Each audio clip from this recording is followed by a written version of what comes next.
नीतीश कुमार मुख्यमंत्री रहे, उससे कोई दिक्कत हम लोगों को नहीं। ह्यूमन राइट्स कमीशन को आप कैसे रोक लोगे? 1995 में लालू प्रसाद जी मुख्यमंत्री थे, हमारे घर तोड़वा दिए थे, हम लोग को जेल में डाल दिए थे। नीतीश जी डर क्यों रहे हैं ह्यूमन राइट्स कमीशन? काम यदि करते रहती ह्यूमन राइट्स को क्यों आना पड़ता? छपरा में जहरीली शराब पीने से हुई मौतों के बाद राष्ट्रीय मानवाधिकार आयोग की टीम शराब कांड की जांच कर रही है। विपक्षी दल बीजेपी का आरोप है कि सरकार मौत के आंकड़े को छिपा रही है। राष्ट्रीय मानवाधिकार आयोग द्वारा शराब कांड की जांच करने पर सत्ताधारी दल लगातार इसका विरोध कर रहे हैं। जांच के विरोध पर विरोधी दल के नेता सम्राट चौधरी ने नीतीश सरकार पर हमला बोला है। उन्होंने कहा है कि यह पहला मौका नहीं है जब राष्ट्रीय मानवाधिकार आयोग की टीम बिहार आई है, बल्कि इस साल में तीसरी बार आयोग की टीम बिहार पहुंची है। उन्होंने कहा है कि नीतीश कुमार को सिर्फ इस बात का डर है कि जांच में कहीं सच्चाई सामने न आ जाए। सम्राट चौधरी ने कहा है कि अगर राज्य की सरकार ठीक ढंग से काम कर रही होती तो मानवाधिकार आयोग की टीम को बिहार आने की जरूरत नहीं होती। राष्ट्रीय मानवाधिकार आयोग की टीम कोई पहली बार शराब कांड की जांच करने के लिए बिहार नहीं आई है, बल्कि 2022 में आयोग की टीम तीसरी बार बिहार आ चुकी है। बिहार के मुख्यमंत्री को तो आजकल कुछ याद भी नहीं रहता है। अगर बिहार के सीएम अज्ञानी हो गए हैं तो इसमें बीजेपी क्या कर सकती है? उन्होंने कहा कि राष्ट्रीय मानवाधिकार आयोग की टीम का 1 साल के भीतर यह तीसरा दौरा है। सम्राट ने बताया कि 1995 में लालू प्रसाद ने मुख्यमंत्री रहते हुए उनके घर को तोड़वा दिया था और जेल में डलवाने का काम किया था। उस वक्त उनके पिता शकुनी चौधरी, जॉर्ज फर्नांडिस और खुद नीतीश कुमार ने मानवाधिकार आयोग पहुंचकर इसकी शिकायत की थी। इसके बाद मानवाधिकार आयोग की कमेटी पहुंची थी और बिहार सरकार को जुर्माना लगाया था। सम्राट चौधरी ने कहा कि बिहार की सरकार शराब कांड में सिर्फ 38 लोगों की मौत की बात कह रही है। नीतीश कुमार को डर है कि कहीं मानवाधिकार आयोग की टीम जमीन खोदकर मरे हुए लोगों की गिनती न शुरू कर दे। छपरा की घटना राष्ट्रीय आपदा के समान है। नीतीश कुमार को डरने की जरूरत नहीं है, बल्कि उन्हें बताना चाहिए कि बिहार में शराबबंदी के बाद से जहरीली शराब पीने से अब तक कितने लोगों की मौत हुई है। वहीं सम्राट चौधरी ने कहा कि बिहार में जब एनडीए की सरकार थी तब भी राष्ट्रीय मानवाधिकार आयोग की टीम आती रहती थी। पूरे देश में कहीं भी सरकार घटनाओं की अनदेखी करेगी, वहां मानवाधिकार आयोग की टीम जरूर जाएगी। सम्राट ने कहा कि नीतीश कुमार बिहार के मुख्यमंत्री रहे, उसमें बीजेपी को कोई दिक्कत नहीं है, लेकिन भाजपा सिर्फ यही चाहती है कि बिहार में कानून का राज्य स्थापित हो और लोग चैन की जिंदगी जी सके। फिर मैं शब्द को ठीक कर देता हूँ, बदला नहीं गया है।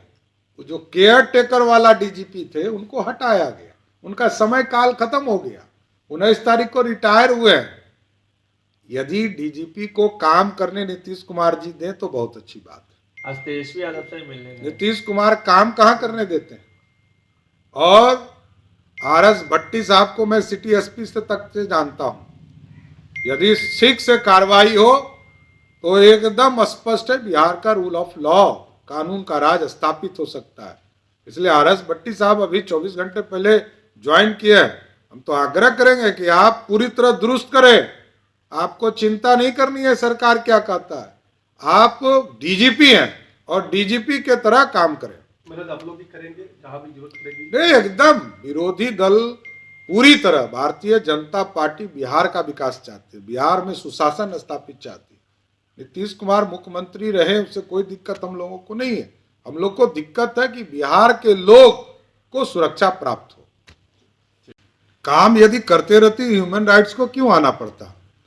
और ये पहली बार ह्यूमन राइट्स कमीशन बिहार में जहरीली शराब के इशू पर नहीं आया। 2022 में ये तीसरी बार आया। तो अब यदि मुख्यमंत्री को पता नहीं है तो हम कुछ नहीं कर सकते, क्योंकि बिहार के मुख्यमंत्री तो बहुत अज्ञानी भी हो चुके हैं आजकल, उनको पता याद भी नहीं रहता है। तो अब हम क्या कर सकते हैं कि बिहार में 2022 में ये तीसरी बार यहाँ ह्यूमन राइट्स कमीशन आए, और ये पहली बार नहीं है। मैं तो इसका विक्टिम रहा हूं। 1995 में लालू प्रसाद जी मुख्यमंत्री थे, हमारे घर तोड़वा दिए थे, हम लोग को जेल में डाल दिए थे। और जॉर्ज साहब, नीतीश जी और मेरे पिताजी ने जाके आवेदन दिया था ह्यूमन राइट्स कमीशन को, तो वहां से कमेटी बन के आई, एक एसपी आए और बिहार सरकार को प्लेंटी किया। नीतीश जी डर क्यों रहे हैं ह्यूमन राइट्स कमीशन से? इनको डर लग रहा है कि अभी तक ये 38 लोगों की मृत्यु दिखा रहे हैं। ह्यूमन राइट्स कमीशन कहीं जमीन खोद कर जो बॉडी था, जो मरे हैं लोग, उसकी गिनती न शुरू कर दे। नीतीश कुमार डरिए मत, बिहार के जनता के हित के कार्य करें, जनता का हिसाब दीजिए। आपको लगता है कि सरकार भी दृढ़ हुई है इसलिए क्योंकि डीएम एसपी तमाम लोगों पर जिम्मेदारी एकदम पूरी तरह मुख्यमंत्री जी का रिपोर्ट कहता है कि 2016 से 20 तक में मात्र 23 लोग मरे, और आज सरकार स्वयं कह रही है कि 38 लोग एक ही जगह मरे। तो ये आपदा है, नेशनल आपदा है।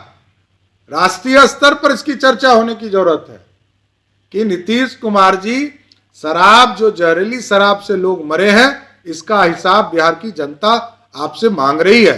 मुख्यमंत्री कहते हैं सर कि भाजपा शासित जो प्रदेश है उसमें नहीं जाती है मानव अधिकार की टीम, बिहार को ही टारगेट किया जाता है। अरे भाई, तो इसके पहले जब नीतीश कुमार एनडीए में थे तब भी आती थी। ह्यूमन राइट्स कमीशन को आप कैसे रोक लोगे?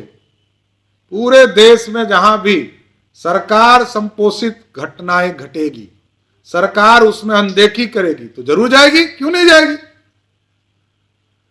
आप समझिए कि सरकार यहां छुपाने का काम कर रही है, सरकार यहां जबरदस्ती कर रही है कि एफआईआर करेंगे। आप कहो कि ठंडा से मर गया, तो जब आप सही कार्रवाई नहीं करेंगे तो क्या ह्यूमन राइट्स कमीशन नहीं आएगा?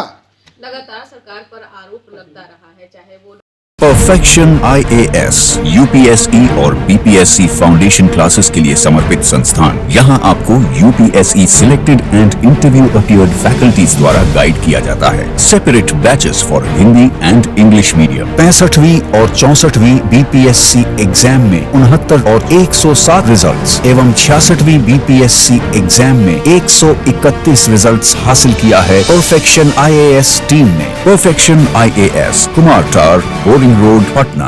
शादी बाजार लहंगा अब नहीं रहा महंगा।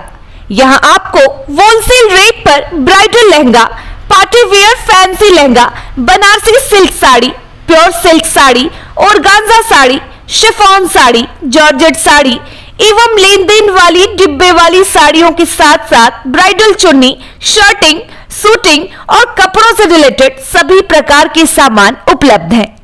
Shop number T103, Khetan supermarket, Patna.